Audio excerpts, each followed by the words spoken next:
ये है कि जब उनको देखा जाता है तो दुख होता है कि यार इनको भी आज़ादी मिली, इनको भी आज भी राइट्स हैं कि वो अपनी मर्जी से लाइफ गुजार सकें। हाँ जी। तो ये कि स्ट्रगल तो सभी कर रहे हैं। कि जहाँ तक का तल्लक है मकबूजा कश्मीर, मकबूजा कश्मीर है वो उन पर भारत का कंट्रोल है, इंडिया कंट्रोल है। वो कभी नहीं चाहता कि ये लोग तरक्की करें, ये हम बिल्कुल हमारे ना जुल्म में पिसते रहे। इनकी जो ग्रोथ है, डेवलपमेंट है, वो बिल्कुल ना हो, वहाँ पे इंडिया का कंट्रोल ही रहे। अस्सलाम वालेकुम नाज़रीन, आप देख रहे हैं हम आवाज़ के साथ मैं हूँ आपकी होस्ट सहर नकवी। जी तो नाज़रीन, आज मैंने जिस बारे में लोगों से बात करनी है वो है आज़ाद कश्मीर और मकबूजा कश्मीर के हवाले से कि अभी तक कितनी डेवलपमेंट आ चुकी है आज़ाद कश्मीर और मकबूजा कश्मीर में, और वहाँ की आवाम को अभी तक कितनी फैसिलिटीज़ मिल रही है। अगर आज़ाद कश्मीर की बात की जाए तो वहाँ पर कैसी फैसिलिटीज़ हैं और मकबूजा कश्मीर में किस तरीके का रवैया किया जा रहा है वहाँ के मुसलमानों के साथ। तो आइए आवाम से पूछते हैं और जानते हैं उनकी राय कि आखिर दोनों में सबसे ज्यादा डेवलपमेंट अभी तक किसमें आई है। तो मैं चलिए आवाम से बात, क्या लग रहा है रीबा, कौन सी कंट्री हो सकती है? मुझे नॉर्वे। कैसे पता चला ये नॉर्वे है? कैसे किया है? तुक्का ही लगाया है। पाकिस्तान नहीं लगा आपको? पाकिस्तान देख के तो लगा नहीं, वैसे हो सकता है। क्यों नहीं लगा? क्या पाकिस्तान में क्या ऐसी जगह आपको नजर नहीं आती?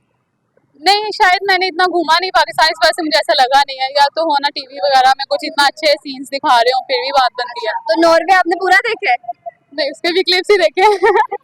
तो फिर तो दोनों नहीं है। ये अच्छा। कोई कंट्री है, बताएं कौन सी हो सकती है? सोचे सोचे। कनाडा। कनाडा? कनाडा गई हैं आप? नहीं। गई भी नहीं है, बस तुक्के लगा रही है। तुक्के लगा रही हूँ। अच्छा नहीं, ये कनाडा भी नहीं है। अब जरा पाकिस्तान के आस पास जाएं और फिर सोचेंगे कौन सी हो सकती है। सऊदीया। नहीं। बस मैं फेल हूँ। अच्छा एक बार और ट्राई कर लो, क्या पता सही बता दो जवाब। करना भी नहीं सोचना। कतर। फिर गलत। बस हम नहीं पहुँच सकते। अच्छा अभी आप बाहर जाने की बातें कर रही थी, ठीक है, तो कहाँ जाने का इरादा है आपका? असल में बात ये है कि चाइना से भी हमारे प्रोफेसर्स ने की हुई है फील्ड और पीएचडी वगैरह, तो कुछ यही है कि चाइना या अमेरिका वगैरह मेरे सर गए हुए हैं। ख्वाब तो ऊंचे ही हैं। पाकिस्तान कुछ बनने देगा तो हम बनेंगे ना। अच्छा अब ये वीडियो देखकर आपको क्या लग रहा है कि ये पहाड़ी एरिया जो नजर आ रहा है, पाकिस्तान का कौन सा फेमस है पहाड़ी एरिया? कश्मीर। हाँ देखा, पहुंच गई ना आप। अच्छा ये कश्मीर को कहा जाता है कि ये बहुत खूबसूरत जगह है, इसको पाकिस्तान का दिल कहा जाता है ना? हाँ। क्यों कहा जाता है, क्या वजह है इसकी खूबसूरती की, क्या ऐसी खासियत है? ये है कि ग्रीनरी बहुत ज्यादा है और लोग ग्रीनरी को बहुत ज्यादा पसंद करते हैं, और पहाड़ वगैरह है वहाँ पर, मौसम भी अच्छा रहता है। तो बस यही कि जो इंसान की आंखों को चीज अच्छी लगती है ना, वही बस सबसे आगे है। अच्छा यहीं अगर मैं बात करूं आज़ाद कश्मीर और मकबूजा कश्मीर के हवाले से बात करूं, तो पहले आप जरा इन दोनों के बारे में कुछ कहना चाहें कि दोनों के बारे में आज़ादी के हवाले से। आज़ादी तो ये है कि जब उनको देखा जाता है तो दुख होता है कि यार इनको भी आज़ादी मिली, इनको भी आज भी राइट्स हैं कि वो अपनी मर्जी से लाइफ गुजार सकें। हाँ जी। तो ये कि स्ट्रगल तो सभी कर रहे हैं। ये कि हिंदुस्तान जो है वो जरा आगे जा रहा है, उसने कब्जा किया तो उसको कब्जा नहीं करना चाहिए, उसको आज़ादी देनी चाहिए क्योंकि उनका अपना राइट है लाइफ गुजारने का। अच्छा यहाँ पर अगर मैं डेवलपमेंट की बात करूँ, जैसे वीडियो में नजर आ रही थी, तो ज्यादा डेवलपमेंट किस में आई है, आज़ाद कश्मीर में आई या फिर मकबूजा कश्मीर में आई है? ये बताए ना कि ज्यादा डेवलपमेंट पाकिस्तान वाले कश्मीर के अंदर आई है या फिर जो इंडिया के पास है उस वाले में आई है? पाकिस्तान वाले में। अच्छा, आर यू श्योर? यस। मैं बताऊँ आपको? हाँ जी, गलत ही होगा मेरा आंसर। इंडिया वाले में ज्यादा आई है।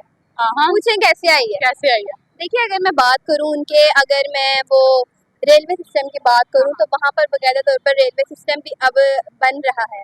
यही अगर मैं पाकिस्तान के रेलवे सिस्टम की बात करूं तो यहाँ तो अंग्रेजों के दौर का है। हाँ ये तो है। आया ना फर्क? ये आया ना। अच्छा अगर दोनों की, अगर मैं मकबूजा कश्मीर और आज़ाद कश्मीर की बात करूं, क्या रीज़न है कि इंडिया क्यों नहीं मान रहा कि वो पाकिस्तान के हवाले कर दे कश्मीर?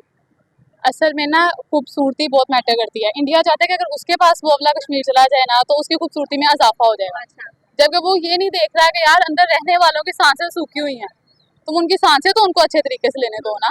बिल्कुल। बस यही। अच्छा, यही अगर इतने जुल्म हो रहे हैं उनके ऊपर, जैसे हमें वीडियोस में नजर आता है कि उनको आज़ादी नहीं दी जा रही, वहाँ की आवाम क्या चाह रही है कि वो अभी भी इंडिया के साथ रहना चाह रही है या फिर पाकिस्तान में आना आएगी? नहीं देखें, अगर जो इंसान है उसको तो अपने हकूक चाहिए ना, जो उसका हक है वो उसको चाहिए। तो जो मुसलमान, उनका हक तो यही है कि उनको आज़ादी दी जाए, उनको अपने मुताबिक ज़िंदगी गुजारनी चाहिए, और वो चाहते हैं कि हम इस्लाम के मुताबिक अपनी ज़िंदगी गुजारें, जबकि इंडिया वाले उनको सुकून से रहने नहीं दे रहे। तो इस वजह से मैं भी कि उनका यही ख्याल हो कि हम जो है पाकिस्तान के पास ही जाएं। लास्ट ये सवाल है कि क्या लगता है कि पाकिस्तान का कोई कंपैरिजन है इंडिया के साथ? इस पर तो बहुत लंबी बहस हो सकती है। चलें आप आज कर लें। कंपैरिजन पाकिस्तान और इंडिया का, ये देखें, पता है क्या आयशा, पाकिस्तान वाले जो लोग हैं ना वो आपस में ही लड़ते जा रहे हैं, जबकि उन्हें आपस में, ये हुकूमत को ही देख लें, आपस में लड़ रही है, आपस में नहीं लड़ना चाहिए। दूसरे जिनके साथ लड़ने का हक बंद, उनके साथ लड़ नहीं रहे और आपस में लड़ते जा रहे हैं, जबकि इंडिया ये चीज नहीं करता। इंडिया के जितने इंडिया क्या कर रहा है? इंडिया अपनी बातें अपने अंदर रख रहा है, उनके जितने नुकसान होते हैं वो उन तक ही होते हैं, वो लीक नहीं होते बाहर। हाँ लीक नहीं होते। जबकि हमारे जो लोग हैं वो ऊपर आने की सोच में ना पिछले को और नीचे गिरा देते हैं और दूसरे ममालिक में धूम मचाती हुई पाकिस्तान में ये हो। हाँ जी, तो यानी कि हर तरीके से बुरे हम बन रहे हैं। ऑब्वियसली क्या करना चाहिए कि हमारे मुल्क के हालात भी जरा बेहतर हो? देखें, सबसे पहले तो ये कि जो इतनी महंगाई इन्होंने की हुई है उसको थोड़ा कम करना चाहिए, क्योंकि लोग जो है ना वो भूख से ही मार रहे हैं, कोई खुदकुशी कर रहा है। पीछे ही आपने देखा है कि ओरिस्टैंड के ही जो है पुल से आदमी ने छलांग लगा दी कि मैं औलाद को नहीं खिला सकता। तो ये कि रोजगार दें, जरूरी नहीं है कि जो अमीर है वो अमीर से अमीर तर होता जाए, गरीब को भी थोड़ा मौका दें कि वो ऊपर आए, उसको भी कुछ चांस मिलने चाहिए। ये है कि कोशिश तो कर रहे हैं नवाज शरीफ वगैरह, देखो अब क्या बनता है। ये जहाँ तक का तल्लक है मकबूजा कश्मीर, मकबूजा कश्मीर है वो उन पर भारत का कंट्रोल है, इंडिया कंट्रोल है। वो कभी नहीं चाहता कि ये लोग तरक्की करें, ये हम बिल्कुल हमारे ना जुल्म में पिसते रहे। इनकी जो ग्रोथ है, डेवलपमेंट है, वो बिल्कुल ना हो, वहाँ पर इंडिया का कंट्रोल ही रहे। लेकिन जब तक पाकिस्तान का तल्लक है वहाँ पर डेवलपमेंट थोड़ी सी कम है, लेकिन वो आज़ाद है। एज आज़ाद वो जो उनके मर्द हजरात हैं या औरतें हैं वो आज़ादाना अपना काम कर सकते हैं। आजाद की बात कर रहे हैं जिनके वो आज़ादाना अपना काम कर सकते हैं, जिस तरह चाहें वो कर सकते हैं, उनको फंड भी जाते हैं, वो as a compare to India best है। तो मकबूजा कश्मीर में क्या मसले मसाइल हैं? मकबूजा कश्मीर में पहली बात है इनके जो बेस्ट जो मेन उनके हकूक होते हैं ना वो उनसे छीने जा रहे हैं। तलीम का हो गया, उनकी जो आज़ादी है, उनकी आवाज़ को बिल्कुल दबा दिया जाता है, ना उनको तलीम का हक दिया जाता है, उनकी औरतों पर जबर होता है। उसके अलावा जो उनके मेन हकूक है वो बिल्कुल उनको नहीं मिलते। लेकिन एज कम्पेयर टू पाकिस्तान आज़ादाना तलीम है हमारे पास, आज़ादाना हम जिस तरह काम करना चाहिए हम काम कर सकते हैं, और जो हमारे दिल में वो हम कर सकते हैं बिला किसी डर के। अच्छा, अगर आजाद कश्मीर में आपको मैं बताती चलूं कि पिछले दिनों प्रोटेस्ट हो रहे थे कि वहाँ पर वो महंगाई बहुत ज्यादा है, तो मसले तो वहाँ पर भी है ना, फैसिलिटीज वहाँ पर भी कमी है। आज़ाद कश्मीर में ये इस दफ़ा थोड़ा सा डाउनफॉल है, क्योंकि हमारी जो हुकूमत है वो स्टेबल नहीं हो रही। एक हुकूमत जाती है वो अपना दुरानिया पूरा नहीं करती, दूसरी आ जाती है उसको गिरा देती है, इस वजह से डाउनफॉल है। लेकिन एज कम्पेयर टू इंडिया हम देखें तो मोदी अपनी हुकूमत पूरी कर रहा है, उनका जो माशी सूरत आ रहा है वो बिल्कुल स्टेबल हो रही है। इसी वजह से हमारा जो पाकिस्तान है वो थोड़ा सा डाउनफॉल हो रहा है, लेकिन आज़ाद तो है ना, वो डेवलपमेंट तो हो रही है। लास्ट में कोई मैसेज देना चाहेंगे आप? मैसेज यही है कि पाकिस्तान बेस्ट है, इसको हम बनाने में किरदार अदा करें, ना कि हम बिगाड़ने में किरदार अदा करें, और पाकिस्तान में यहाँ पे रहकर इसकी मुल्क की तरक्की लिए अहम किरदार अदा करें। जी तो नाज़रीन, मैं उम्मीद करती हूँ आपको मेरा आज का प्रोग्राम अच्छा लगा होगा। मैं मिलती हूँ आपके साथ अगले प्रोग्राम के साथ, तब तक के लिए अल्लाह।